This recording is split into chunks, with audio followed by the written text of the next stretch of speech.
And welcome to the Back Brief Special Edition. It is the voting edition. It is the electoral edition. It's the presidential edition, whatever the fuck that actually means. Joining me today, I've got the amazing Jack Murphy.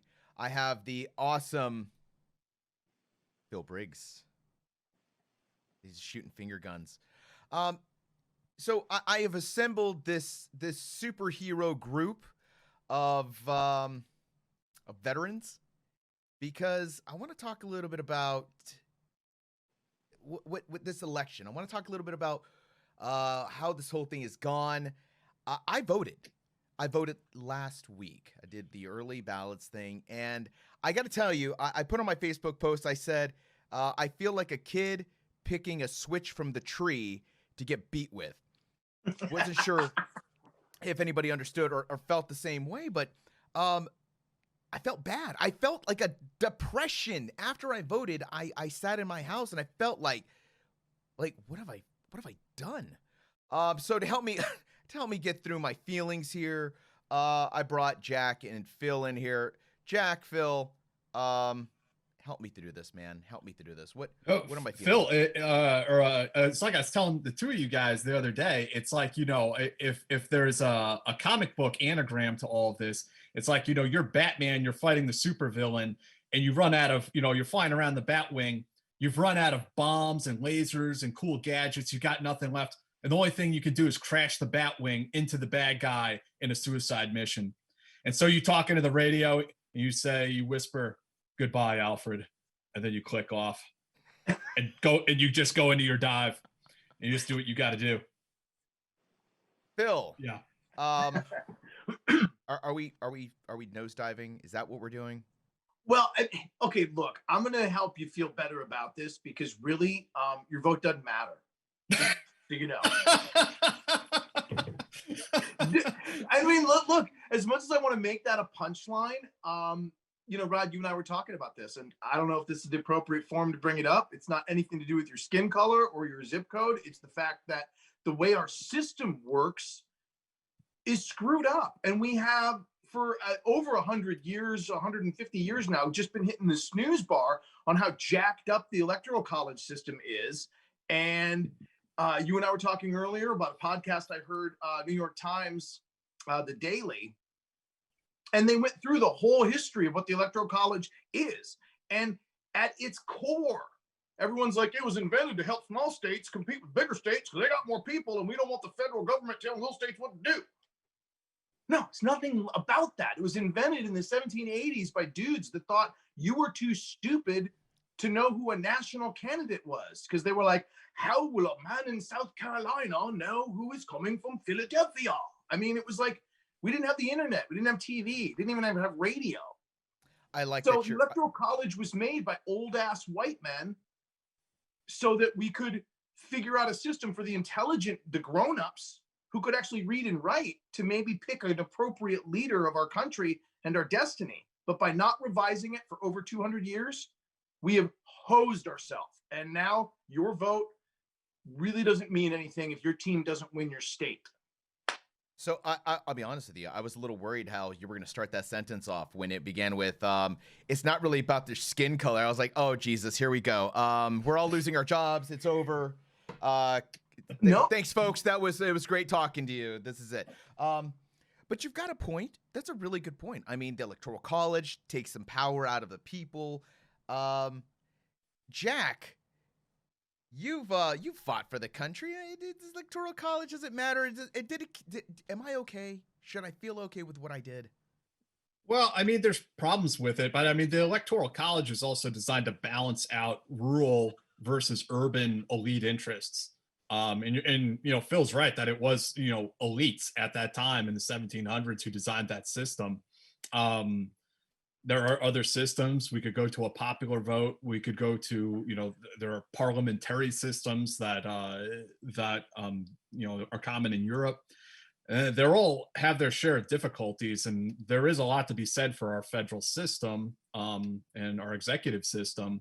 I think there are things that we can get done as an American government that probably countries in Europe wish they could get done, but they're in even more gridlock than we are. and they're even more fragile than we are. So it's a difficult balancing act, and as many have said, it's a democratic experiment. I think where my heartache came from was I wasn't terribly thrilled about either side. I had two choices. Let's be honest. I had two choices. There was some lady on the ballot. I was like, I have no idea who you are. I should have voted for her. Now to think about it, I should have. I felt pushed up against the corner. They pushed baby into a corner, and I wasn't sure what to do. I was scared. I just kind of reacted. I was like, and then I ran away. I know a lot of people are very diehard about their guy. They're like, this dude is the dude.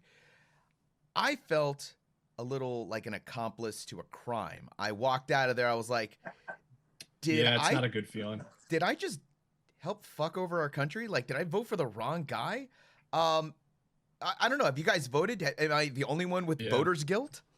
No, I voted on Saturday. I don't feel any guilt over it. It's just a pragmatic decision that, I think you're right. And that's probably why in some elections, I have not voted because of that bad feeling that you mentioned there, Rod. But I mean, I think it's just a pragmatic decision. I don't like any politician. I don't like any of these people. They don't represent me. My beliefs are not represented by them. And I have no expectation that those beliefs ever will be represented by our government. Or at least the politicians in our government, in Congress and in the White House. So I just had to make a decision, and for me, unfortunately, I was not able to vote for somebody who I really believe in. I was just having to vote because I think there's one crazy person that I need to get out of the White House. And that was how I made my decision. It's a bad decision. I don't want to say it's a bad decision, but it's not like something I'm excited about. I mean, I don't think anyone was really excited to go out and vote for Biden. They're voting against Trump for the most part. Yeah, I've heard that. I've heard that a lot, that it's not really you're voting for Biden, you're just voting against Trump. Yeah. One of the things that I noticed when I was at the polls was the veterans. So first of all, I thought I was under the impression that you couldn't, if you're running for office, you couldn't be hanging around the polls. I thought that was like some type of like law against that, but apparently you can. So I'm in Manassas. I go to the courthouse. I'm about to go vote. And these people just come flooding up to me like, did you know? And I think one of them was like trying to sell me on Tupperware. One of them, I don't even know what the hell these guys were doing. There were so many people. They were like, vote for me, buy this, buy that. And I was like, sure. I think I walked away with a subscription to Sports Illustrated. But at the end of it, this guy comes up to me. And this was his pitch. He goes, my name is Lieutenant Colonel so-and-so, retired, 4 tours in Iraq, 3 tours in Afghanistan, and I did this and that. He read me his OERs, his DD-214, and then he says, I'm running for this. Vote for me. And I'm wondering, did that matter? Like, why? I get it. You're leading with your veteran foot.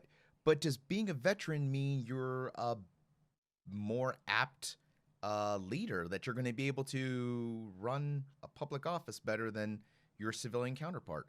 What are your thoughts on that, Phil Briggs? Well, I'll say that, we've seen this only with different types of things in the last election when everybody was like, well, I'm going to vote for Trump because he knows how to run a business. But running the government is not always like running a business. And I was talking to my neighbor about this, and they're like, yeah, well, what about GDP, man? It's through the roof. And I'm like, well, it couldn't help but grow considering we just about, froze the engine with all of this COVID nonsense. It came to a halt. You can only go up. And second of all, there's a difference between GDP and GNP. American companies that make things overseas and then sell them to us in Walmart and come from China contribute to the GDP. But that doesn't mean they were made in America and that more American jobs were actually created. And I bring up that weird, technical, annoying example to point out the fact that, like, when veterans get up there and they're like, well, I can lead because I've led men in battle. It doesn't mean you know the nuanced parts of, one, making a law, of two, what is really good economically for your constituency, three, pork barrel politics, how to bring the money from the federal nipple home. I mean, like, there's a lot of layers in knowing how to be an effective legislator. And just because you have stars and bars doesn't mean that you know jack crap about how to do that effectively. And we get lost in that because we want to elect a buddy. We want to elect a superhero. We want to elect a magazine cover model. We don't want to elect somebody that just freaking knows shit that's relevant. And what's crazy to me is you always think about this, like if you had to vote for your airline pilot, God, Kim Kardashian could probably get 10 times the votes, but the bitch doesn't know how to fly a plane. Or does she? I mean, right? I mean, I don't mean to be mean, no. but in all fairness, you have to elect qualifications. And it's sad that even the vets fall guilty of this. Sometimes we run on just the fact we are good people. And a guy I have a lot of respect for that did this the right way is Navy SEAL Dan Crenshaw, who ran for office, but only after he went to like Harvard or only after he really educated himself and learned constitutional law and learned a lot. He didn't just go in because he's a SEAL. Yes. I mean, I'm with you on almost everything. I think my hang up is, and I think you kind of hit it on actually, a little bit anyways. We want to elect a buddy. We want to elect somebody that I know. And I feel like these guys they're riding their veteran, wave. They're riding their reputation, their rank. I'm a lieutenant colonel. You used to follow lieutenant colonels. You should follow me now because I'm familiar. I'm your buddy. I'm your vet. But I also know a lot of vets that are shitbags. And that doesn't mean I want them running the country. But the other part to that is I see a lot of people from the special forces community coming into politics, and they're using that like I was a special force, I was a Navy SEAL, I was a Green Beret, I was this, I was that. Jack, I have talked about the politicization of the veterans, but also the special forces community. With this election season, how did you feel about seeing some of these guys come out riding their tabs or riding their tridents? That work for you? Not work for you? What are your thoughts, man? Yeah, it's not surprising. I mean, I think we've seen it, and I think we're going to see more of it. The military is one of the institutions of government that is just widely respected all across the country. And because of that, there are a lot of people who are going to want to ride that wave. It's just like attaching yourself to something else, any other thing that people widely respect, be it religion or whatever else, So yeah, people are going to try to ride that wave. But I'd agree with Phil. Being a former special forces soldier or whatever the case may be, that's a great start point. I think military service is a great qualification. One qualification for holding elected office. Somebody who serves, somebody who saw combat, who understands the reality of these things. It's not just something that's theoretical. But it has to be one qualification amongst many others. And the question, of course, is what else have you done since you left the military? What have you been doing with yourself? What are your other beliefs? What are they based on? What I see with a lot of my peer group is a lot of these guys, just as I think both of you commented, they try to take that template, that military mindset, and apply that to everything in politics, everything in foreign policy. And no, the world doesn't actually work that way. When you're a soldier, every problem looks like a nail and you're a hammer, right? But there are all sorts of other options out there, other ways we can deal with problems, be they economic, diplomatic. There are all these different tools we have, and the military is just one of those tools. So I think that some of my peers have a sort of myopic view of the world in a lot of ways, that they see it through the lens of war and aren't able to kind of broaden their horizons beyond that. I think that there's also this idea that when you step out with your veteran foot forward, the civilians are going to believe that your rank means something, that your experience has like far more value than what it really might have. We have a lot of veterans that we're entering this weird age now where there are veterans leaving the service that haven't deployed. there are some guys that have no combat experience. They did 5, 6 years in the military. They just never went anywhere because the wars have kind of winded down and folks are already on their slots, and you could have gotten through.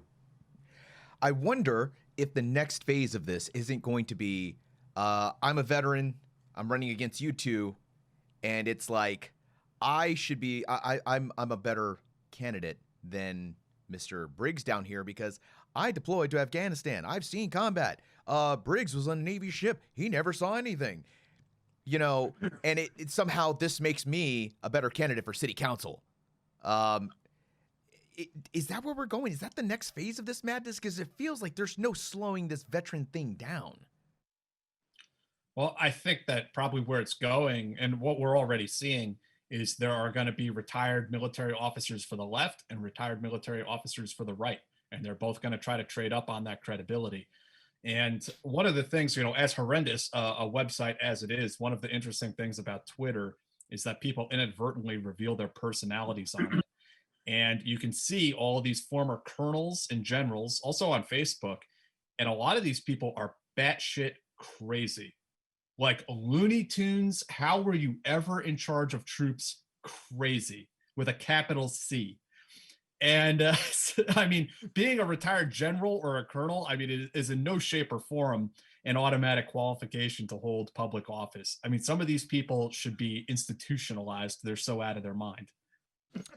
Wasn't there one of them a retired general who like shot a round next to an Iraqi's head a couple of years ago, back in when the war started? Got away with it. Like apparently, a bunch of people were like, "Oh, he's fine. It's okay." It was kind of a, I don't want to say it was a war crime, but I mean it's definitely illegal to do that. And I think this person now has a successful political career. We're reaching this point where veterans are something of a commodity. Everybody's looking at the veteran community going, hey, vote for me, vote for me. I'm good for the community. I'm good for veterans. I'm good for this. I'm good for that. Are they? Did you feel like the politicians in your community, even the national ones, you know, are Trump Biden's, did you feel like they were kind of going out of the way to pull you in as a vote, as a vet vote? Yeah, I'll take that one, Ron. I first want to add to what Jack said, and I think that it kind of is related to your question. You know, do I feel like I'm being pulled to vote for a veteran because I am one? And I think veterans, especially the officer brand that Jack just described, the lieutenant colonels, the 04s, 05s, 06s, these guys get out and they're like, yeah, vote for me because I have all these stars and bars. And it's quickly falling into the trap of what we saw with the 1700s almost. Old, educated white dudes that have all these opinions because they went to West Point and they have this education, but their education is so limited. And so then I think I want somebody more genuine to be my representative that is a veteran. But then I've got my choice between like from specialist to sergeant first class or, you know, even E7, E8, E9. And I'm not certain they know enough about the nuances of how a bill becomes a law. They just know that they were hard chargers, and some of my chiefs, my master chiefs, command sergeant majors, you guys know what I'm talking about. Those guys are salt of the earth, but at the same time, they might not be the smartest guy for that job. So really what we need to get pulled towards is a veteran. And I can't say what Eisenhower was like because, you know, none of us are that old, but like a leader that understood both inside the Beltway politics, understood how the freaking Constitution set up, and then one that can actually talk to Joe Grunt, like a combination between Patton, Eisenhower, and Larry the Cable Guy. And I don't know how you find that thing, but one qualification of vet status doesn't do it alone. And what we're seeing, I think, sadly, are all these former officers, you know, who have forgotten what it's like to crap in a wag bag or not have their coffee in China. I mean, well, beyond even that, Phil, I just add, if you're an officer or an NCO to a large extent as well. If you spent 20 or 30 years in the military, you actually know very little about what's going on in this country and what that experience is like to have to worry about paying your rent. If you're in the military, your kids are all enrolled in TRICARE. They all have health insurance. Your wife has a place to live. I mean, she has health care she's taken care of. Your family is good to go. You can have on-post housing. I mean, there are all of these things. I mean, as rough as military life is on families, the military does take care of you in a lot of ways that people in mainstream society are just not taken care of. Yeah. Super good points. I couldn't agree with that more, because I remember specifically when I first got out, I didn't know how to make a doctor's appointment. I mean, that's no bullshit. Like I'd been on TRICARE my entire adult life. I got out of high school, went to the Army, 10, 15 years in there. And then I get out and I got to make a doctor's appointment. And I'm like, how do you civilians do that? Like, I would just call TRICARE and be like, give me an appointment at the TMC and I'm there. Now I have to get a referral? Like, what the fuck is a referral? Real? I mean, like, I never really had to deal with that. It was just Army shit. Hey, real quick, true story. Rod told me about that day. You literally went into the doctor's office and you pressed your rash against the glass at the woman answering the phone, and you got kicked out of the lobby. And they were like, "Sir, you need to put that away." And it was on my chest. I'm like, love me. No, it was weird. You man. know what this is? Have you ever seen one of these? Looks like a third nipple. Now, I do want to ask you. You brought up something interesting to me, and it was your reference to Larry the Cable Guy. You said that we need a touch of Larry the Cable Guy. I don't know. First of all, my question to you two is, how important is it for your candidate to be a veteran, to have that experience? Is it important to you? The other part to that is, at what point do we have too much Larry the Cable Guy? At what point do we want, and I hate to say it, like, Phil, you've said it a couple of times, rich or intellectual or rich, educated white guy with like Harvard and Yale. We had President Obama, educated African-American guy, probably the most controversial president we've ever had. And history still is not done writing its perspective on him. Do we want an everyday person? Do we want a Joe Sixpack as the president? Or do we want a guy from Harvard or Yale? So I'm going to go I'm doing bad journalism here. I'm asking a compound question. Whoever wants to take it away. Well, I mean, again, I think that being a veteran is a qualifier amongst others. And it's one thing I would be interested in and I would look for, but it's not the only thing by any means. As far as, I mean, I think Phil's right that, yeah, people do want to see a little bit of Larry the Cable Guy in their candidate. They want to see some blue collar relatability. We didn't see that in Hillary Clinton. You kind of, maybe a little bit in Biden, but it's still kind of hard to see it there. Obama, I think he was also too cool for a lot of people. He was too even-handed. He was maybe too educated. People don't like that to a certain extent. They want to see a candidate who reflects their own emotional inadequacies because it validates them. Like, they want to see a candidate that's going to throw some temper tantrums. And I mean, you could say what you will about Donald Trump. People compare him. They say he's like your drunk uncle at Thanksgiving. They're like, yeah, but we all know that drunk uncle at Thanksgiving. We all know that guy. We all have that friend or relative who's just a total loudmouth, says whatever he wants to say, when he wants to say it, has no impulse control whatsoever. And so it makes him relatable. And people even feel like they can trust it because everything is just like kind of on the surface. There's nothing submerged underneath it. There's not some sort of like hidden intellect behind the scenes. Hidden intellect. I like that. Phil, that. Yeah. Go ahead.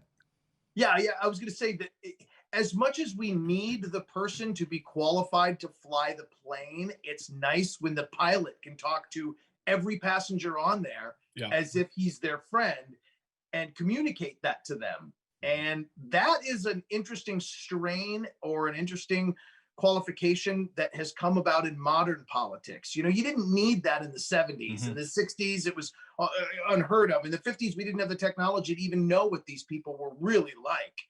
But now, because we can see them, hear them, they're everywhere, the internet, the Facebook, Twitter, I mean, like, they communicate on so many layers that we do need that connectability, I think, for a real, I don't want to say savior president, but for somebody that the nation can come together on all sides, left, right, black, white, green, blue, purple.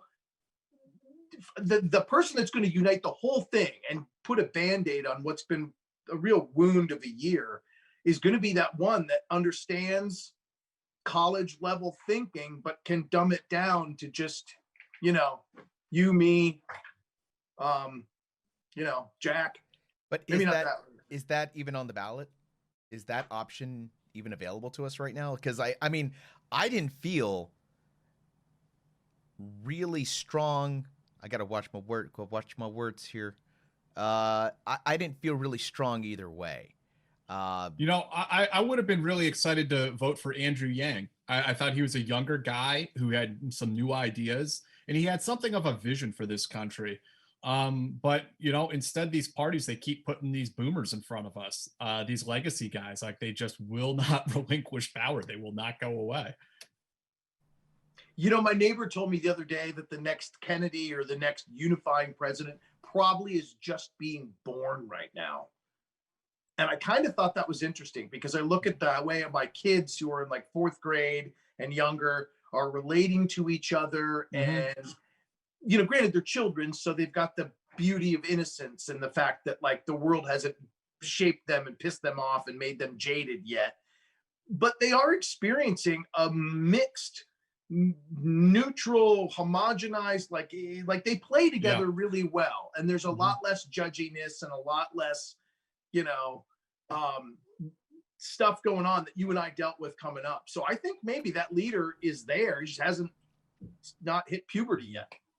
But okay, so if that's true, let's assume that this kid is maybe he's 5, 7 now, or maybe he's just being born. Either way, this kid is gonna, if he is the next Kennedy, he's gonna unify the country and it's gonna be, you know, dope and all that stuff.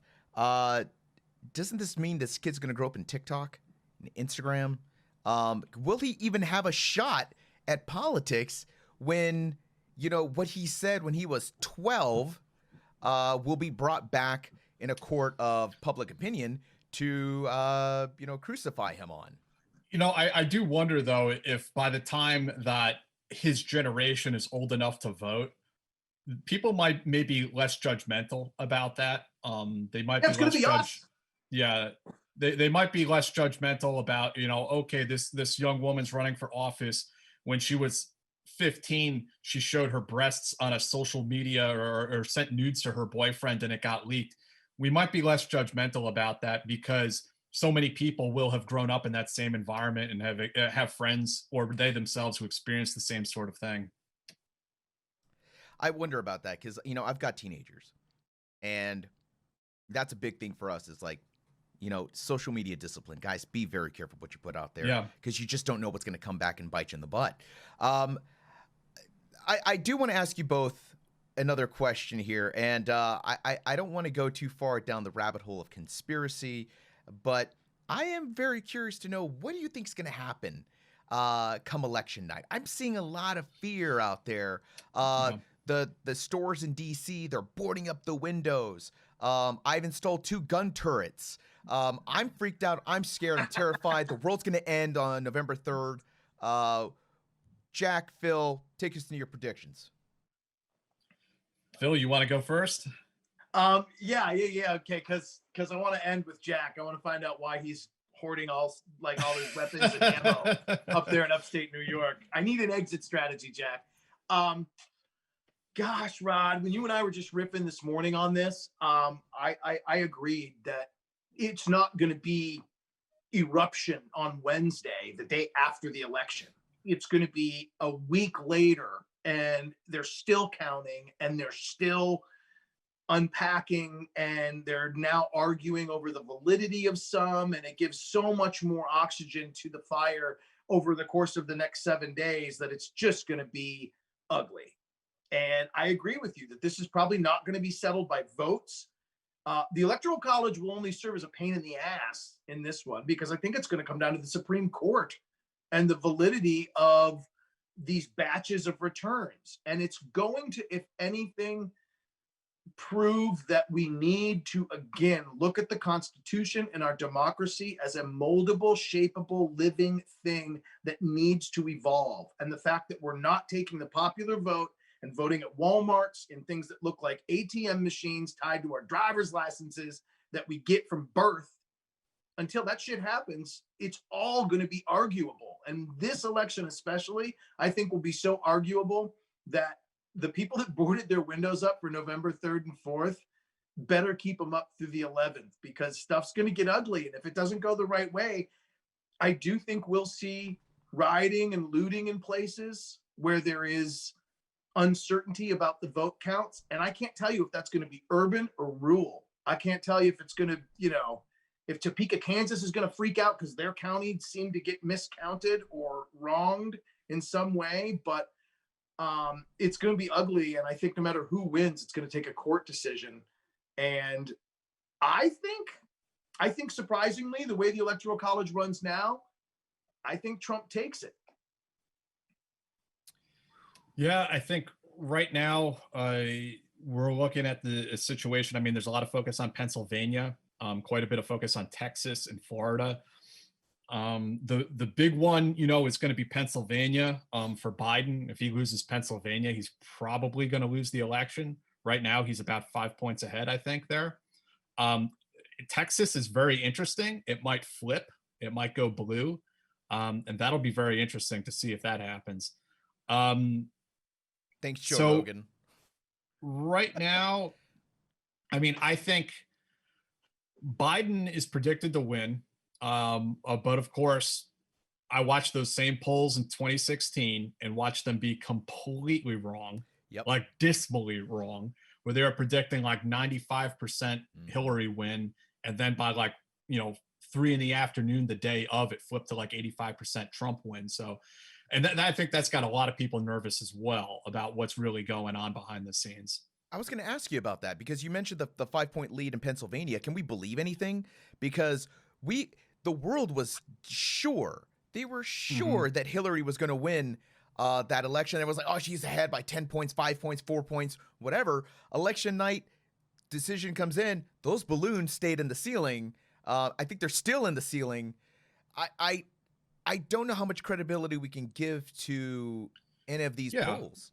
Yeah, they're predictive. You shouldn't give them too much credibility. You should go out and vote for who you want to vote for, and not necessarily think that the matter is settled. I think the big thing about 2016 to take away from it, not to put a silver linings on anything or whatever, but I mean, is that these are real elections. They're not rigged.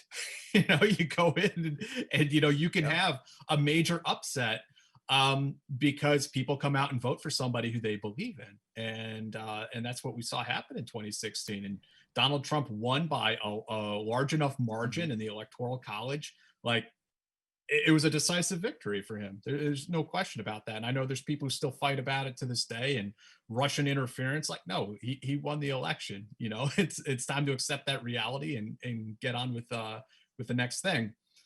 I think Biden's probably going to win, but I think it's going to be a lot closer than some people think. I think, Phil's not necessarily wrong in what he's saying. I think it's going to be really close. But to get to Phil's question, and I think the really important question here is, do we panic? When do we panic? When can I put on my football gear with the spikes on it? When are we going to enter the Mad Max future that I've been promised on several occasions? Is this it? Is this when it goes down? I know the media, our politicians, our fictional novels, television shows, movies, they all promise us a catastrophe every day. Even growing up in the public school system, I was promised that there's a hole in the ozone layer that was going to kill all of us, and that failed to materialize. So people are burned out on all of that. Definitely do not panic. That stuff becomes like a self-fulfilling prophecy. it becomes real because we're dumb enough to believe it. The country will emerge on the other side of this thing one way or the other, just like it did in 2016. And we will survive it, but cooler heads will prevail. I mean, don't go out into the streets and do something silly. Just don't do it. You end up, things end up so much worse than they have to be. And I think I want to reiterate what you're saying. Don't go into the streets. Don't do stupid shit, especially if you're a veteran, especially if you're a service member. For the love of God, this is not the moment where you're going to rise up and join the rebellion. This is not how it works. It's fantasies, man. It's fantasies. And there's a lot of these people out there who, they're like LARPing the Civil War out there on our streets. And I think a lot of them have not seen what real ground combat looks like. And I do worry that they're going to start shooting at each other one of these days. That because both the left-wing guys and the right-wing guys are arming up, and they're going to these protests with loaded weapons. And I fear, a Boston Massacre type event that precipitates something much larger. And that does concern me, and it worries me. I'm surprised that hasn't happened already. I mean, so am I. I'm super surprised that with all these guns that have been showing, all these guys that are showing up to these rallies with their rifles. Look, I'm a proud gun owner myself, but you're not going to see me going to a political rally. First of all, wouldn't go to a political rally ever.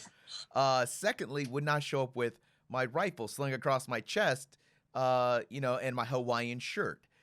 That's not a good look for anybody. But I think that, to Jack's point, all it takes is one or two idiots to open fire on each other. Yep. And then you've got a massacre. And we almost saw that with this the kid, Rittenhouse, right? Was that his name? Rittenhouse, the kid that shot that?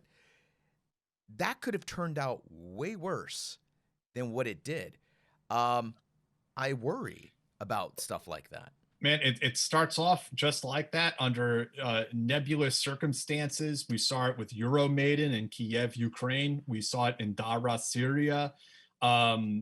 These massive events have small sparks, and I don't mean to sound like alarmist or anything like that, but like, you think that you're going to start some sort of glorious revolution. Once you open up that door, you don't know what's going to come out. You really don't. None of us do. None of us can predict how that's going to play out. I just know that it'll be ugly. Haven't seen civil wars in a number of different countries. It's not pretty.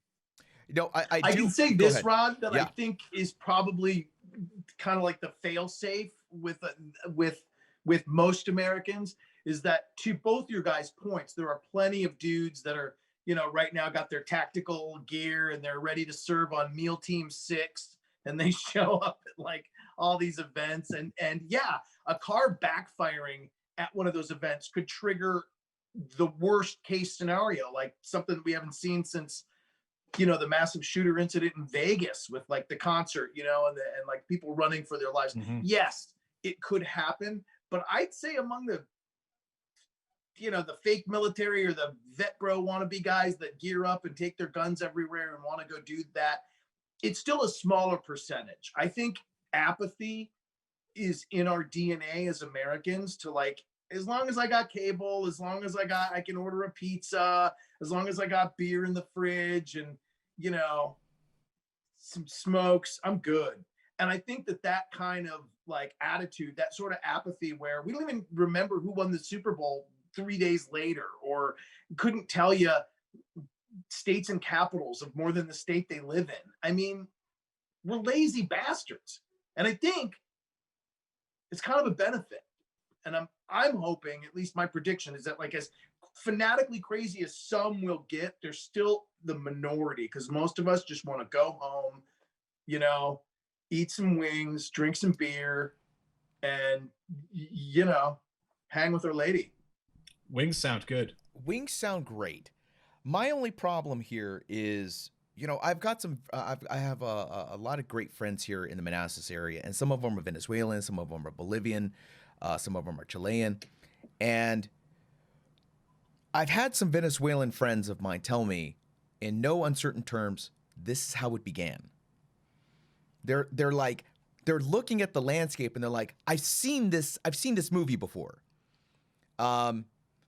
Extremists on the left, extremists on the right, elections, and somebody blows a gasket. Somebody refuses to go down, and it creates this spark. And the problem I find, and this is my personal opinion, I think the problem is that the apathy that Phil just described is what these sides are counting on.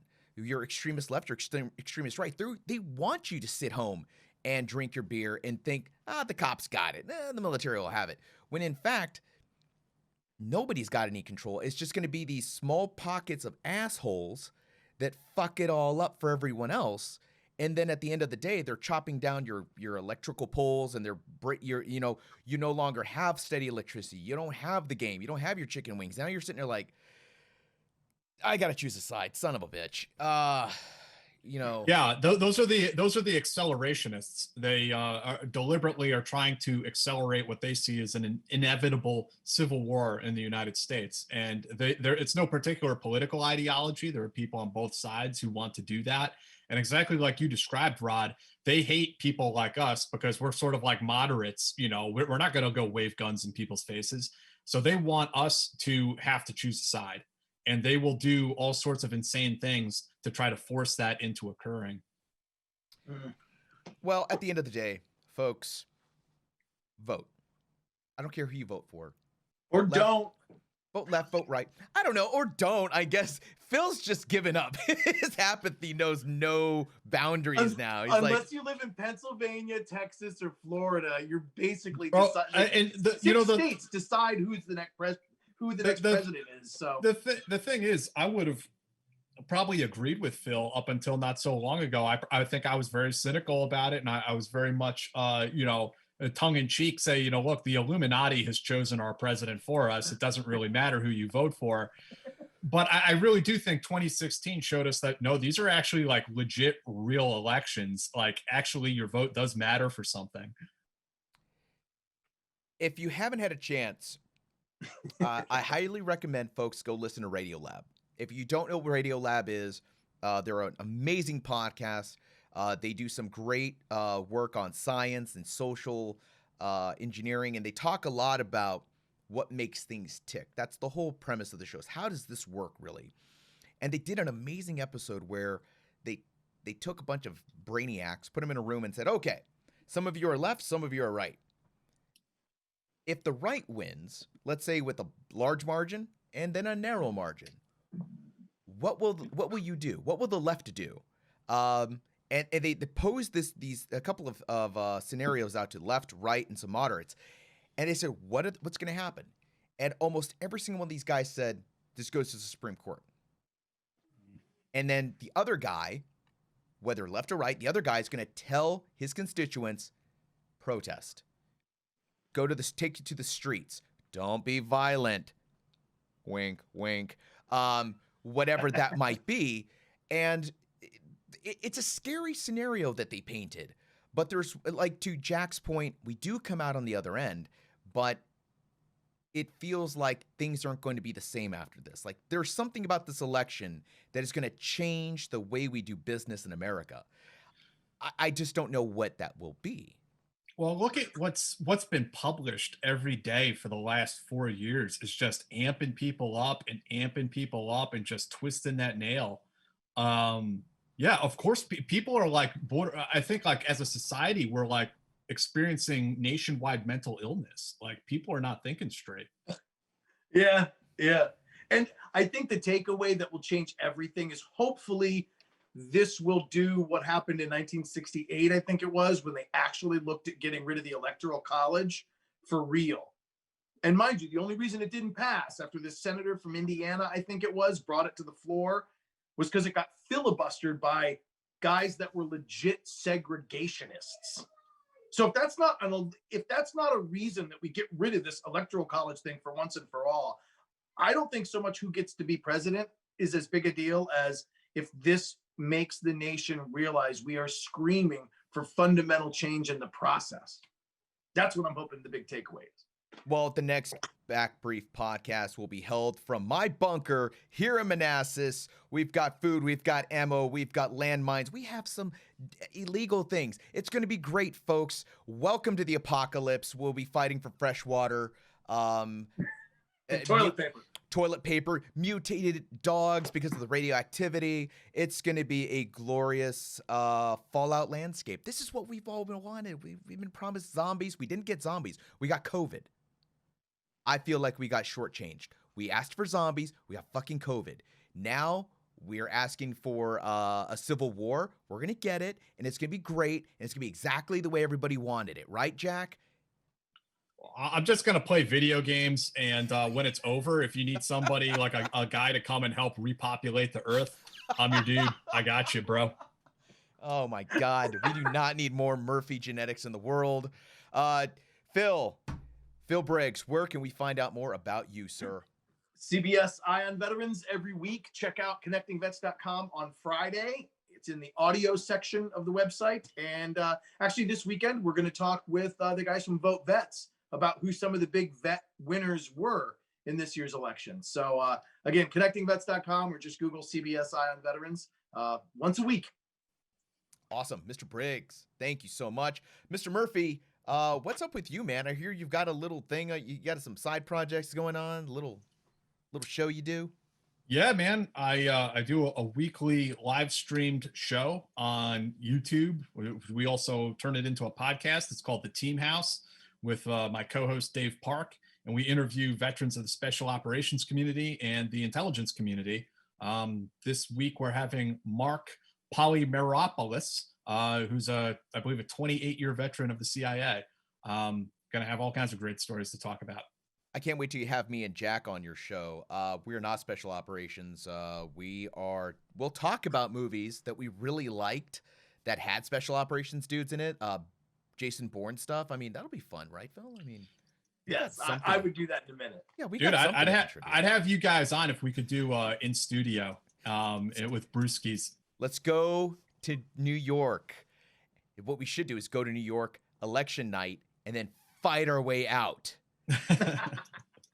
Folks, in all seriousness, it is that time of year. If you want to vote, vote. If you don't want to vote, don't vote.